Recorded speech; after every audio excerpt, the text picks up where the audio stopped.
नमस्कार साथियों, स्वागत है आप सभी का अंकित इंस्पायर्स इंडिया पर। अंबेडकर जयंती की हार्दिक शुभकामनाएं और उसी के साथ में साथियों आज का ताजा अपडेट यह है कि मैंने आज से 2 दिन पहले यानी कि 12 तारीख को आपके सामने एक सेशन किया था जिसमें आपको यह बताया था कि अमेरिका जब भी कुछ कर रहा होता है तो पहले ही अपने सिटीजन्स को सूचित कर देता है कि कुछ होने वाला है। मैंने एक सेशन किया था जिसमें मैंने प्रॉपर तरीके से बताया था। अफगानिस्तान के केस में बताया था, मैंने यह जानकारी दी थी आप लोगों को कि अफगानिस्तान में जब एडवाइजरी जारी करी उसके अगले ही दिन कुछ हो गया, रूस में जारी करी उसके बाद कुछ हो गया, इजराइल के अंदर जारी कर दी, इसका मतलब कुछ होने वाला है। हमने एक प्रॉपर सेशन किया, परसों वाला सेशन है, उसी की मैं बस ये कटिंग दिखा रहा था आपको, इसको खोजकर देख लीजिएगा। वर्तमान में इजराइल ट्रेंड कर रहा है क्योंकि मैंने 12 तारीख को आप लोगों को अपडेट करके कह दिया था कि 48 घंटे के अंदर अंदर इजराइल के ऊपर ईरान का हमला होने वाला है। और ये जब जानकारी मैंने आपको दी थी 48 घंटे पूरे भी नहीं हुए हैं, आज मॉर्निंग में सुबह 6 बजे इजराइल के ऊपर अटैक हो चुका है, जब इंडिया में 6 बज रहे थे उस समय। और हमने घंटे भर के अंदर ही न्यूज को वेरीफाई करके ईरान के तरफ से गिरे हुए गोलों के ऊपर हमने आपको अपडेट भी कर दिया था ट्विटर के ऊपर। ठीक है, आप तस्वीरें देख सकते हैं जो इस समय वायरल है। संभवतः यूट्यूब मेरे इस वीडियो को किसी तरह से रेस्ट्रिक्ट कर देगा, लेकिन फिर भी आप देख सकते हैं कुछ इस प्रकार से मिसाइलें आती हुई दिख रही हैं और पूरी तरह से ईरान की तरफ से चली हुई मिसाइल इजराइल पर ना केवल पहुंच रही हैं। आपके दिमाग में प्रश्न आ रहा होगा कि इनके पास तो आयरन डोम सिस्टम है, एरो डिफेंस सिस्टम है, उसके बावजूद भी इजराइल के ऊपर के आकर ये मिसाइल गिर कैसे रही हैं। सेशन में डिटेल से चर्चा करेंगे इस विषय के ऊपर। यही कारण है कि हेडलाइन बन चुकी है न्यूज़पेपर्स की, ईरान अटैक्स इजराइल इन रिटेलिएशन, यानी बदले की कार्रवाई में ईरान ने इजराइल पर हमला कर दिया है। यही हमने हेडलाइन बनाई है कि ईरान ने इजराइल पर हमला कर दिया है। आज के सेशन में आप कंप्लीट अपडेट जानेंगे। अपडेट में जानेंगे कि दुनिया भर की तरफ से क्या प्रतिक्रिया आ रही है, नेतन्याहू कब रिटेलिएटरी एक्शन करने वाले हैं, क्या अमेरिका इन्हें अटैक करने वापस देगा या नहीं देगा, क्योंकि आप इस विषय को गंभीरता से समझिएगा। इसमें केवल ईरान के द्वारा ही रिटेलिएशन शामिल नहीं है, इसमें बहुत सी चीजें साख पर लगी हुई हैं। कारण यह है कि अमेरिका इस समय चुनाव के दौर में है और चुनाव के समय पर नेतन्याहू अगर बदला लेने के लिए ईरान पर हमला कर देते हैं तो आप यह मानकर चलिएगा कि हमला होते ही अमेरिका में बाइडेन का संकट बढ़ जाएगा। बाइडेन परेशान है कि नेतन्याहू किसी तरह से बदला ना ले ले, लेकिन इजराइल शांत रह नहीं सकता क्योंकि उसके ईगो का पॉइंट है कि भाई मेरे ऊपर हमला हो गया, मैं चुप कैसे रह जाऊं, मेरे ऊपर किसी ने हमला किया, बस ये कौन पहले किया और कौन युद्ध खत्म करेगा, इसी में सारा युद्ध चलने वाला है। साथियों, यदि ये कुछ ही हमले होकर के चीजें थम जाएं तो बेहतर है। अगर यहां पर एक बार भी बदले की कार्रवाई हुई, यानी इजराइल ने ईरान पर हमला किया या फिर अमेरिका ने ईरान पर हमला किया, तो यह समझिएगा कि भारत का शेयर मार्केट, भारत के चुनाव, भारत की महंगाई, सब कुछ एकदम ततर बितर हो जाने वाला है। आप समझ नहीं रहे हैं कि यह कितनी खतरनाक घटना है। अभी तक जिस प्रकार से आप यूक्रेन और रूस का प्रभाव दुनिया पर देखते आ रहे थे ना, कैसे श्रीलंका बर्बाद हो गया, कैसे पाकिस्तान बर्बाद हो गया, ये जो आपने रशिया यूक्रेन देखा था, कैसे आपने नेपाल की आर्थिक स्थिति, बांग्लादेश की आर्थिक स्थिति, इन सबको खराब होते हुए देखा। किस प्रकार से रशिया यूक्रेन के चलते हुए ब्रिटेन तक की इकोनॉमी में प्रभाव पड़ गया, जिसके चलते ऋषि सुनक प्रधानमंत्री बनकर आए। लेकिन अगर अब यह युद्ध छिड़ गया ना, ईरान और इजराइल का युद्ध छिड़ गया, तो यह बहुत से देशों को अपनी उसमें ले लेगा और उसके चलते एक बहुत बड़ा फारस की खाड़ी वाला क्षेत्र है ना, वो यातायात बाधित हो जाएगा। भारत का बहुत सा तेल वहां से आता है, दुनिया के बहुत सी देशों को तेल वहां से पहुंचता है, वो अगर बाधित हुआ ना तो आप ये मानकर चलिए कि और कई इकोनॉमी संभवतया इसके आगोश में आ जाएंगी। ये बहुत ही खतरनाक खबर है।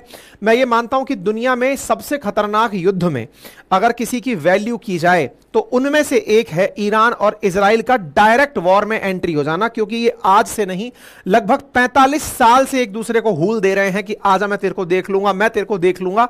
अब ये एक दूसरे को देखने वाले हैं। अब दुनिया ही इनको रोक दे तो बात अलग है, अदरवाइज यदि ये ऑटोनॉमस मोड में निकल गए तो खेला बिगड़ सकता है बाबा।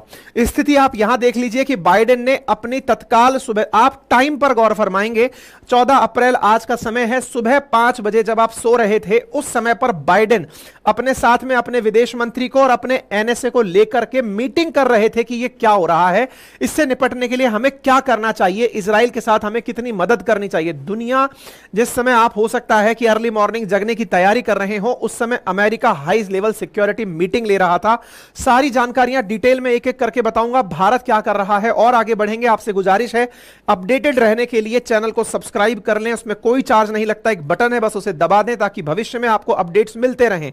हमारे द्वारा आरएएस फाउंडेशन बैच लॉन्च कर दिया गया है, 17 तारीख से क्लासेस शुरू हो जाएंगी। एथिक्स की क्लासेस मैं ले रहा हूं, अगर आपको ज्वाइन करना है तो मात्र 7500 रुपए में अपनी पाठशाला का एप्लीकेशन पर क्लासेस उपलब्ध हैं। और अगर आप मेरा hand written notes history, geography, polity, economy अपने घर पर ऑर्डर करना चाहते हैं तो मात्र 1999 में 3000 पेजेस के 6 किताबें आपको घर पर सेंड की जा रही हैं, इंक्लूडिंग कुरियर चार्जेस।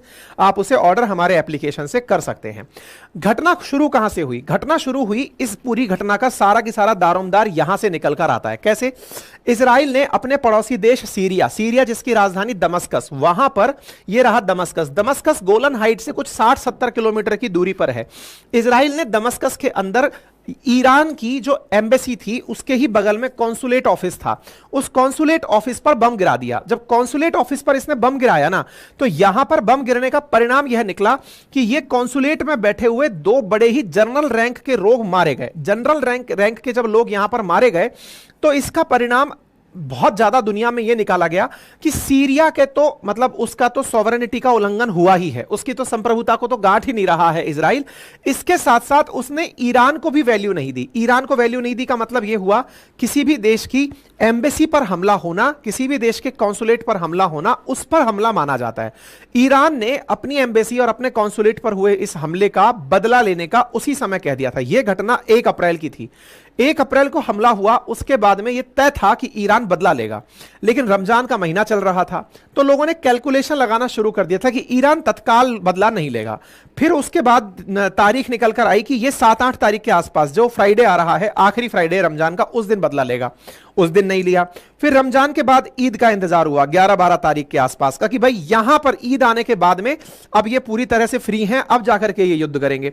11-12 तारीख निकल गई। 12 तारीख को फिर अपडेट आ जाता है कि अगले 48 घंटे में ईरान हमला करेगा। यानी कि सब कुछ मोस्ट पैटर्न के अंदर चल रहा है। अब अगर कोई इस पैटर्न को समझे तो कोई ये भी कह सकता है कि इजराइल ने इस जगह पर जब हमला किया तो इसका मतलब वो पहले ही ये कैलकुलेट करके बैठा होगा कि इसका रिटेलिएशन तो होगा, बदला तो इस पर लिया जाएगा। फिर भी अगर इजराइल ने ये किया है तो ये इजराइल की, भाई साहब, मतलब ये समझ लीजिए कि उसकी युद्ध की सनक है कि उसे 1% फर्क नहीं पड़ता।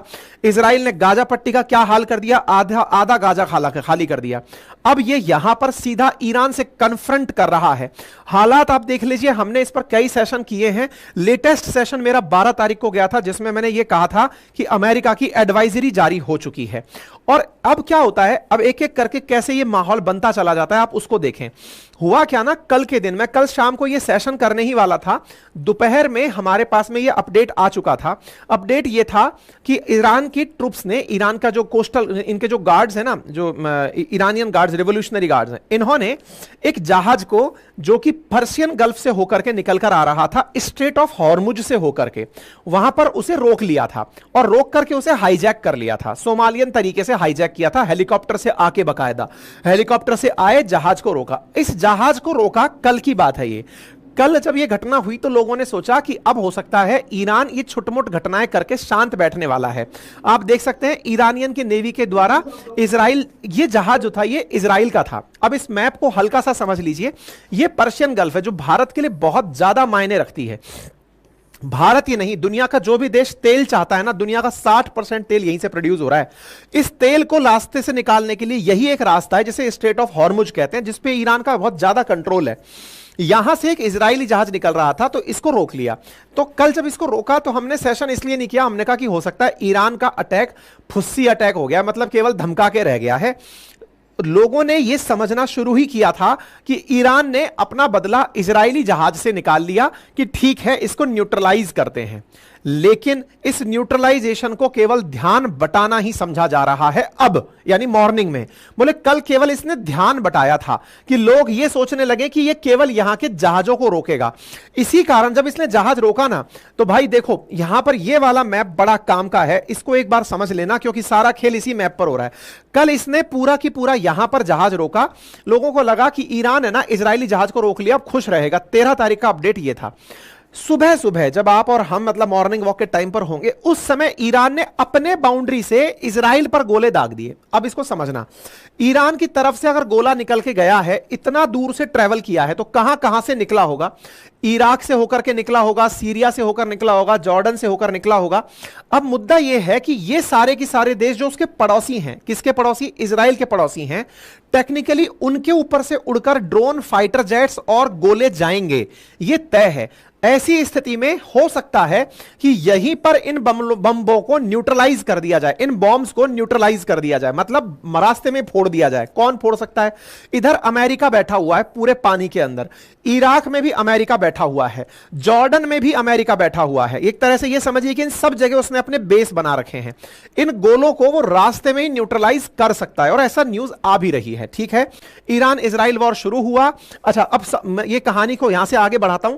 ये जहाज रोका गया, इस जहाज में 17 भारतीय नागरिक मौजूद थे। आपके दिमाग में एक प्रश्न बन सकता है कि दुनिया में कहीं भी जहाज रुके, भारतीय जहाज, भारतीय क्रू ही हैं क्या उसके अंदर? भारत की तरफ से बहुत सारे लोग मर्चेंट नेवी की जॉब करते हैं, काफी हाई पेइंग जॉब होती है और काफी बढ़िया पैसा लोग कमा पाते हैं, तो हम काफी सारे जहाजों पर दिख ही जाते हैं इंडिया। वैसे भी हम दुनिया में हर 5वां व्यक्ति, 6ठा व्यक्ति इंडियन ही है। ठीक है साहब, तो 17 भारतीय नागरिक थे इस जहाज के ऊपर, और यहां पे 20 कुल मिलाकर क्रू मेंबर थे। कल इसका हाईजैक हुआ, प्रतिक्रियाएं इस पर तुरंत आना शुरू रहा है, लेकिन उसके बावजूद भी बहुत से बम आकर के गिर जा रहे हैं। सुनने में आया है कि ईरान की सेना ने कम से कम 200 ड्रोन और मिसाइलों से अटैक शुरू किया है, और आयरन डोम इनको रोकने में निरंतर प्रयास कर रहा है। कई मिसाइल, जब अपन ये सेशन बना रहे थे उस समय का अपडेट था कि ईरान से लॉन्च की जा चुकी थी। ट्रैवलिंग टाइम लग रहा है ड्रोन्स को पहुंचने में। मिसाइल तो पहुंच रही है धड़ाधड़, ड्रोन्स भी उड़ करके निकल लिए हैं और वो इजराइल की तरफ जाकर अटैक करने पहुंच रहे हैं। ठीक है ना? तो इजराइल के चैनल पर यह जानकारी दी जा रही है कि यह ड्रोन का हमला है। अब एक और इंटरेस्टिंग वाकया मैं आपको दिखाता हूं। जिस समय आप और हम सो रहे थे, इंडिया का टाइम चल रहा है रात 2:17 पर, रात को 2:17 पर खैमनेई, जो कि इनके सुप्रीम कमांडर हैं ईरान के, जैसे अपन नेतन्याहू को पावरफुल व्यक्ति मानते हैं इजराइल का, वो इलेक्टेड व्यक्ति है, लेकिन ईरान के अंदर जो धार्मिक नेता है खैमनेई, ये जो खैमनेई है ना, ये वो, मैंने आपकी इसकी पूरी कहानी अपने पुराने सेशंस में बताई हुई है। ये वो व्यक्ति हैं जिन्होंने पूरी तरह से धार्मिक आंदोलन करा करके ईरान के अंदर सत्ता परिवर्तन करा दिया था। खैमनेई ने रात को ट्वीट डाला है 2:17 पे, देखिए, मैलिशियस जियोनिस्ट रिजीम या इजरायली रेजिम को कहा गया है विल बी पनिश्ड। अब रात को उस समय मैसेज डाला है, इसका मतलब यह था कि इसका अर्थ निकाल लो कि पनिशमेंट दिया जा रहा है। और फिर यहां खबर देख लीजिए, एक इंटरेस्टिंग वाकया और हुआ। कल भी एक न्यूज आई थी, हमने उसको फिर से थोड़ा सा रोक लिया था, हमने कहा और पक्का होने दे। इजराइल के ऊपर हमला केवल और केवल ईरान से डायरेक्ट नहीं हो रहा है। ईरान ने अपनी बहुत सारी प्रॉक्सी साइट्स बनाई हुई हैं। प्रॉक्सी साइट्स का मतलब बहुत से देश ऐसे बसाए हुए हैं, जैसे लेबनान के अंदर हिजबुल्ला, देश तो लेबनान है लेकिन हिजबुल्ला शिया आतंकी संगठन है, उसने भी अपनी तरफ से धुआंधार बम चलाने शुरू कर दिए। इस समय इजराइल के लगभग हर क्षेत्र में सायरन की आवाज सुनाई दे रही है। यह इजरायली डिफेंस फोर्सेस के ट्वीट का असर है। आप ट्वीट पर देख रहे हैं किस प्रकार से इजराइल के लगभग हर क्षेत्र पे सायरन बज रहे हैं। सायरन बजने का मतलब यह है कि उनको यह पता चल गया है कि बम हमारे ऊपर आकर गिर रहा है, उसको बचाने के लिए आयरन डोम काम कर रहा है। फिर भी आम जनता से कहा गया है कि वो जाकर बम से बचने के लिए शेल्टर लेकर छुप जाए। इजराइल की डिफेंस फोर्सेस ने अपनी तरफ से यह जानकारी रात को ही दे दी थी कि ईरान ने हमारे ऊपर यूएवी से हमला बोल दिया है। कुछ ही देर पहले यूएवी चले हैं और हम पर यह अपडेट आ रहे हैं। इजरायली डिफेंस फोर्सेस की तरफ से रात 2:30 बजे अपडेट कर दिया गया। उसमें इनकी तरफ से कहा गया कि IDF is operating at full force to defend the state of Israel and people of Israel. हम पूरी तरह से खुद को सेव करने के लिए पूरी तैयारी कर रहे हैं। ये वो लोग हैं जिन्होंने हाल ही में गाजा को बुरी तरह से मतलब क्या कहते हैं, इजरायली डिफेंस फोर्सेस ने हमास के खात्मे के लिए आधा गाजा खाली करा लिया ना, वो इन्हीं का चेहरा है। आपको यदि याद आ रहा हो तो इन्हीं के बयान बार बार बाहर आते हैं। ठीक है ना?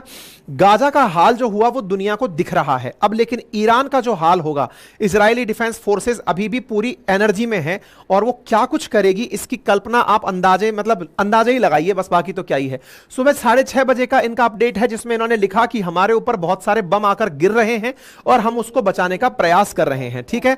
इजरायली डिफेंस फोर्सेस ने अपनी तरफ से ट्वीट करते हुए कहा कि अब सबको यह समझ में आ जाना चाहिए कि इजराइल के खिलाफ किस प्रकार से ईरान में माहौल बना रहा, किस प्रकार से अमेरिका के खिलाफ माहौल बना रहा है और उस प्रभाव का आप यहां पर असर देख रहे हैं। या खैमनी नेतन्याहू बाहर निकलते हैं, बाहर निकल करके अपनी तरफ से लोगों को कहते हैं कि हम पूरी तरह से स्ट्रांग हैं, इजराइल के लोग पूरी तरह से तैयार हैं और हम पूरी दम लगा करके पूरे गॉड की मदद से हम अपने शत्रुओं को निपटाएंगे। साहब यहां पर आप देख सकते हैं इजराइल के अंदर मचती हुई भगदड़ तस्वीरों में दिख रही है, क्योंकि जब सायरन बजा है तो लोग अपने अपने शेल्टर्स में शरण लेने के लिए निकल रहे हैं।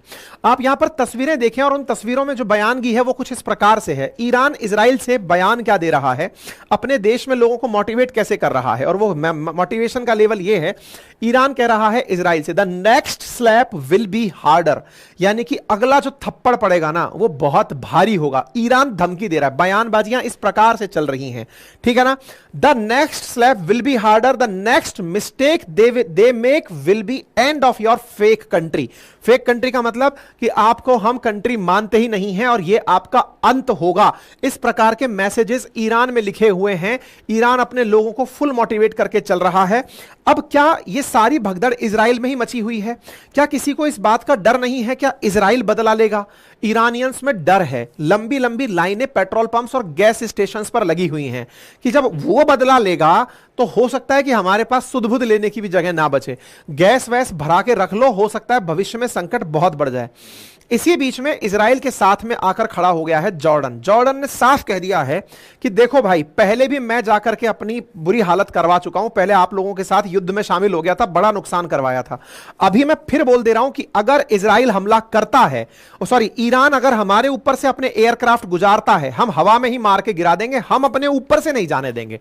मतलब यह समझिए कि इजराइल को अपने जस्ट पड़ोसी कंट्री का सपोर्ट मिल गया है, जो कि एक मुस्लिम कंट्री है। यह अपने आप में एक बहुत बड़ी बात है।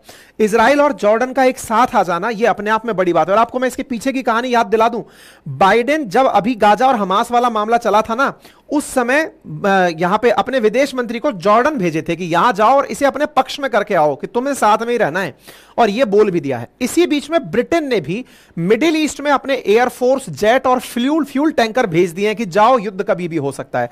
मैं अगेन आपसे कह रहा हूं, यह पूरा क्षेत्र आप समझ लें, इस पूरे क्षेत्र में जहां जहां से इजराइल पर हमले हो सकते हैं उनमें एक तो ईरान है ही, इसके अलावा लेबनान से, इसके अलावा सीरिया से, ये वाले क्षेत्र हैं जो अटैक कर सकते हैं। जॉर्डन ने साफ मना कर दिया है। अब आपके दिमाग में एक प्रश्न बनेगा, इराक का क्या हाल है? इराक पर काफी हद तक प्रभाव है ईरान का, तो इराक से भी ये गोले दगवा सकता है। फिर सवाल बनता है इनका क्या कहना है? किसका? सऊदी अरब का, कुवैत का, बहरेन का, कतर का, यूएई का, ओमान का, ये बाकी भी तो कंट्री है ना यहां पर, जो कि गल्फ कंट्रीज हैं, जीसीसी हैं, ये क्या कहते हैं? क्या ये ईरान का साथ देंगे? देखो इन दोनों के बीच में एक दूसरे से कट्टर दुश्मनी है। कट्टर दुश्मनी किस बात की है? ये सुन्नी मुसलमान, ये शिया मुसलमान, शिया सुन्नी का प्रभुत्व जो है ना, वो आपस में एक बहुत बड़ा कट्टर दुश्मनी का कारण है। दूसरा एक और कारण है, पहले जब क्या था ना, 1948 में ईरान ने इजराइल को एज ए कंट्री मान्यता दे दी थी। ये तो 1979 में जब यहां धार्मिक आंदोलन हुआ और यहां के जो रजा पहलवी थे उनको हटा करके और खैमनेई जब पावर में आए तो उन्होंने इजराइल को एज ए कंट्री मान्यता देने से इनकार कर दिया। उस दौर में यानी कि 1979 से पहले ये जो गल्फ कंट्रीज हैं, इन्होंने जब इजराइल पर हमला किया था ना, पहले ये सबने मिलकर के एक बार इजराइल को मारने का पहले भी सोचा था, लेकिन तब इजराइल ने इनको 5 डे वॉर में बुरी तरह पछाड़ा था। ईरान उस समय चुप बैठा रहा था। तो ये लोग चाहते हैं कि बेटा जो हमारा नुकसान पहले हो चुका है ना, हम तो मार खा के बैठे हैं पहले से ही, अब तेरी बारी है। तुझे लगता है तेरे पास कोई नई टैक्टिक्स आ गई है, तो तेरी टैक्टिक चला के देख लेते हैं, करके देख लेते हैं कि क्या करवा सकता है। तो भाई ईरान हमला करने के लिए इजराइल पर जा तो रहा है, ये लोग चुप मारकर बैठे हैं। जैसे सऊदी अरब से पूछा गया आप क्या बोलेंगे, आज की ही अपडेट दे रहा हूं, सऊदी अरब बोला कि हम चाहेंगे कि यूएन इंटरफेयर करे, शांति स्थापित करवाए। यूएन में तो सुबह सुबह मॉर्निंग ब्रेकफास्ट पे देशों को इकट्ठा किया गया है कि चले आओ सभी लोग बैठेंगे, चर्चा करेंगे ये क्या हो रहा है। यूएन की प्रासंगिकता खत्म हो गई है, मतलब कोई मतलब ही नहीं बचा है उस चीज का। आप इस तरह से समझिए, ना गाजा वाले मसले पर, ना यूक्रेन वाले मसले पर यूएन का कोई प्रभाव नहीं रहा। ठीक है, तो ये पूरा की पूरा जो एपिसोड आपको यहां दिख रहा है, इनका कोई भी मतलब नहीं बच रहा, ये लोग कहीं साथ नहीं देने वाले। कुछ एक देश जैसे कि यहां पर बैठा हुआ कतर है, कुवैत है, ये हल्के हल्के प्रभाव में रहते हैं ईरान के, तो ये अपनी तरफ से मैसेज दिए थे अमेरिका को कि आप हमारा एयरबेस यूज मत करना, जब इसको बर्बाद करने जाओ तब। तो अमेरिका को परवाह भी नहीं है, वो पर्शियन गल्फ में अपने जहाज खड़ा करके इनको निपटा सकता है। ठीक है, तो ये बात समझ में आ गई। अमेरिका क्या कर रहा है, अब अमेरिका की तैयारी सुन लो। सुबह 5 बजे के आसपास का अपडेट है कि अमेरिका के राष्ट्रपति ने एनएसए के साथ में और अपने विदेश मंत्री के साथ में और पूरी कैबिनेट को बुला करके मीटिंग करी कि बताओ भाई अब क्या करना चाहिए। अपनी तरफ से अमेरिका ने स्टेटमेंट दिया और स्टेटमेंट में इन्होंने एक ही लाइन बोली, माई फुल स्टेटमेंट और ईरान अटैक अगेंस्ट इजराइल, और इसमें ये पूरी America ironclad commitment to security of मतलब इजराइल, मतलब हम अपनी तरफ से कंफर्म करते हैं कि हम इजराइल की सुरक्षा में हर हाल में खड़े हैं, इजराइल की सुरक्षा में खड़े हैं। इसका क्या अर्थ यह निकालें कि प्रेसिडेंट बाइडेन हमला नहीं करेंगे, केवल डिफेंस देंगे। डिफेंस से मतलब यह हुआ कि ईरान की तरफ से चलाई जाने वाली मिसाइलों को हवा में ही मार गिराएंगे, उन्हें जाकर के वो बदले की कार्रवाई में नहीं बदलेंगे। प्रेसिडेंट बाइडेन का जैसे ही ट्वीट आया, पापा जैसे ही बोले, सारे बच्चे बोल पड़े। बच्चों में कौन कौन निकल कर आए? बच्चों ने बाइडेन ने तुरंत G7 वालों को फोन किया कि भाई जग जाओ, आज के लिए तुम्हें दोस्त किया था, खड़े हो जाओ। इसी बीच में साहब निकल करके धीरे धीरे सारे के सारे देश निकलने शुरू हो गए। ऋषि सुनक भैया निकल आए ब्रिटेन की तरफ से, उन्होंने तुरंत ईरान के इस अटैक को बेकार अटैक बताया और कहा कि मेरा स्टेटमेंट है, यह अटैक अगेंस्ट इजराइल है और हम इजराइल के साथ खड़े हैं। मतलब ईरान ने यह गलत किया है और रेकलेस अटैक अगेंस्ट इजराइल है। Alongside our ally we urgently working to stabilise, no one want to, ये ब्लडशेड कोई नहीं चाहता है। और ये अपनी तरफ से पूरी तरह खड़े होकर के निकल आए इसके क्या बोलते हैं इजराइल के पक्ष में। कनाडा, G7 के जितने भी देश हैं खट से बाहर निकल आए। जस्टिन ट्रूडो, मैं निंदा करता हूं ईरान के अटैक की और हम इस समय इजराइल के साथ खड़े हैं। इधर देख लीजिए कनाडा का स्टेटमेंट निकल करके आ गया। जर्मनी, हम इस निंदा करते हैं इस अटैक की और हम इसके साथ खड़े हैं, हम पूरी तरह से इजराइल के साथ खड़े। मतलब सब लोग, तुरंत सबको पता था कि सब किसके साथ खड़े हो रहे हैं। ऐसे ही परमानेंट मिशन जो ईरान का है यूएन के अंदर, वहां पर भी मैसेज भेज दिया गया था। ईरान ने साफ कहा था यूएन को कि देखो, आपने जब हमारे ऊपर हमला हुआ तब क्या किया, हमारी एम्बेसी पर हमला हुआ, हमने आपको इन्फॉर्म किया, अब हमने अपना भी आत्मसम्मान ना बचाएं तो फिर देश होने का क्या मतलब है। इसलिए ये जो खाली पड़ी सीटें हैं, जिस समय आप सेशन सुन रहे हैं, हो सकता है थोड़ी देर में ये भर जाएंगी, यहां पर सब लोग आएंगे, यूएन के अंदर बैठकर बातचीत करेंगे। ठीक है साहब। इसी प्रकार से लोग इस बीच में एक चीज का आनंद और ले रहे हैं और वो ये है कि अमेरिका की तरफ से नेतन्याहू को कहा गया, नेतन्याहू को बीबी नाम से बोला जाता है, बीबी से कहा गया कि बीबी आप हमला मत कर देना, आप रिटेलिएशन मत कर देना। और नेतन्याहू ने बोले उनको फोन पे कहा है कि आप अपना युद्ध संभालो, आप अपना चुनाव संभालो, मैं तो बदला लूंगा। मुद्दा ये जो आज आपको मैं अभी बता रहा हूं ना, ईरान का अटैक, ये बड़ी न्यूज नहीं है। बड़ी न्यूज है जब इजराइल बदला लेने जाएगा, उस समय आप ये समझना, अभी जो आप सुन रहे हो ना, ये तो केवल एक्सपेक्टेड घटनाक्रम है, क्योंकि इजराइल ने उनकी दमस्कस के अंदर जो काउंसुलेट थी उस पर गोला डाला था। हम तो उसी दिन मान रहे थे, 1 अप्रैल को माना, फिर फ्राइडे को माना, फिर ईद पे माना। मैं आज के अटैक की तो परसों आपको घोषणा कर गया था कि आज अटैक होगा और ये हो गया।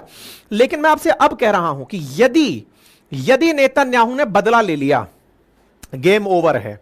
क्योंकि जब वो बिना कुछ कहे सुलेमानी को मार सकता है, जब उनके जो फकीर जादे जो इनका वैज्ञानिक है उसको मार सकता है, आप समझिए अब जो वो बदला लेगा ना, उसकी कल्पना नहीं कर सकते। अब दुनिया की सारी पावर्स आकर के हाथ पकड़ के नेतन्याहू का बैठ जाएंगे, भैया नहीं उड़ोगे तुम, क्योंकि अब तुम्हारा उड़ना दुनिया की बर्बादी है, तभी वो रुक सकता है, अदरवाइज वो नहीं रुकेगा। मेरा पर्सनल परसेप्शन ये है। चाइना क्या बोल रहा है साहब?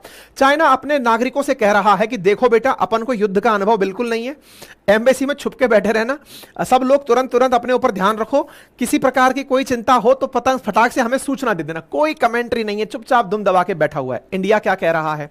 देखो, इंडिया को मैंने पहले भी आपको बताया था, इंडिया ने कंसर्न पहले ही जारी कर दिया था।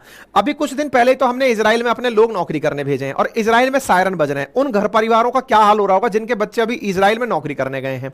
दूसरा, ईरान के साथ कुछ ही दिन पहले हमने व्यवहार अच्छे शुरू किए थे, अमेरिकी प्रभाव थोड़ा थोड़ा डाइल्यूट हो रहा था, हम इनके साथ चाबार पे काम शुरू किए थे, माल कम मंगा रहे थे, 5500 करोड़ का मंगा रहे थे, 20,000 करोड़ का बेच रहे थे, एक्सपोर्ट ज्यादा कर रहे थे, चीनी चावल ये सब बेच रहे थे, खाओ बेटा ढंग से। अब हमारा प्रभाव लगभग 1.25 लाख करोड़ का व्यापार करता है इंडिया, किसके साथ में? इजराइल और ईरान के साथ में। और अगर इनके साथ में युद्ध होता है तो ये जो पूरा की पूरा कारोबार है ना, ये बुरी तरह प्रभावित हो जाएगा। क्यों? क्योंकि गल्फ अटक गई, जहाज से सामान जाता है, गल्फ ही अटक गई तो सामान कैसे बेचोगे?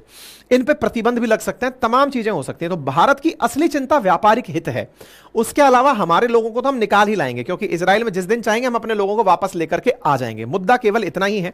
बाकी आप इस विषय पर क्या सोचते हैं, अपनी राय जरूर रखें।